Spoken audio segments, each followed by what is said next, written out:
పుట్టిన ప్రతి ఒక్కరూ మరణించక తప్పదు అనేది ప్రతి ఒక్కరూ కాదనలేని నిజం. ఇది మొదటి మరణం. కానీ ఈ మొదటి మరణం తర్వాత రెండవ మరణం అనేది ఒకటి ఉందని దేవుని వాక్యం స్పష్టంగా చెప్తుంది. అదే నిత్యాగ్నిగుండం, నిత్య నరకం.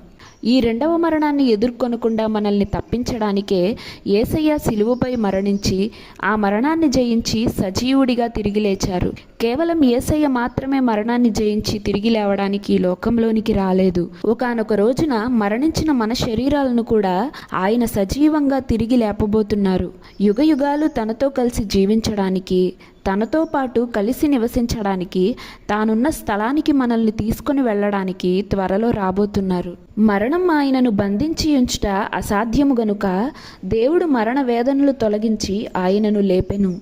ప్రియ నేస్తమా, క్రీస్తు రక్తములో కడుగబడిన నీపై ఇక రెండవ మరణానికి ఏ మాత్రమును అధికారము లేదు.